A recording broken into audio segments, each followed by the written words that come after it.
अर्जुनी मोरगाव विधानसभा क्षेत्राचे आमदार राजकुमार बडोले हे अर्जुनी मोरगाव विधानसभा क्षेत्रातून तिसऱ्यांदा निवडून आले असून त्यांना या निवडणुकीत 82,506 मतं मिळाली आहेत।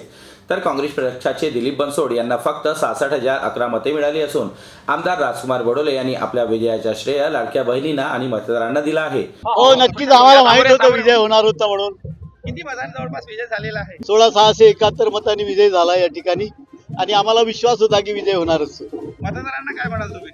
मतदारांचे मी मनापासून आभार मानतो, त्यांना खूप खूप धन्यवाद देतो। प्रत्येक माझ्या मतदारांनी प्रचंड मेहनत केली, कार्यकर्त्यांनी मेहनत केली, ती घराघरापर्यंत गेले आणि महायुतीने जी कामं केली, विशेषत्वानं लाडकी बहीण योजना असेल आणि विजेचे बिल माफ करायचे असेल, अशा अनेक योजनांच्या बाबतीमध्ये सगळ्या मतदारांना समजावून सांगितलं आणि त्याच्यामुळे मतदारांनी महायुतीच्या बाजूनं प्रचंड मोठ्या प्रमाणात कौल दिला आणि या ठिकाणी पण अर्जुनी मोरगाव विधानसभा क्षेत्रात आमच्या बाजूनं प्रचंड मोठ्या प्रमाणामध्ये मतदारांनी कौल दिला। त्याबद्दल त्या मतदारांचं, माझ्या सगळ्या मतदारांचं मनापासून खूप खूप आभार मानतो, त्यांना खूप खूप धन्यवाद देतो। गोंदिया जिल्ह्यात 4 विधानसभा क्षेत्र असून या विधानसभा निवडणुकीत महायुतीत 3 जागा ह्या भारतीय जनता पक्षाने लढविल्या, तर 1 जागा ही राष्ट्रवादी अजित पवार गटाने अर्जुनी मोरगाव विधानसभा क्षेत्रात लढविली असता या मतदारसंघात माजी मंत्री राजकुमार बडोले हे राष्ट्रवादी अजित पवार गटाच्या घड्याळ निवडणूक चिन्हावर निवडून येत त्यांनी काँग्रेस पक्षाचे उमेदवार दिलीप बनसोड यांना तिरोडा मतदारसंघात वापस पाठविले आहे। तर विशेष बाब म्हणजे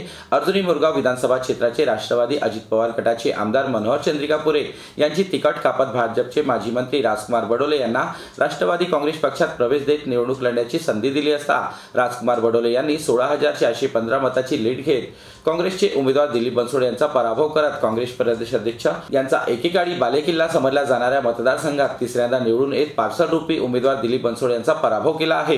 जीबी न्यूजचे प्रत्येक अपडेट मिळवून घेण्यासाठी तुम्ही आमच्या चॅनलला लाईक करा, सबस्क्राइब करा आणि शेअर करा, तसेच बेल आयकॉनला सुद्धा प्रेस करा।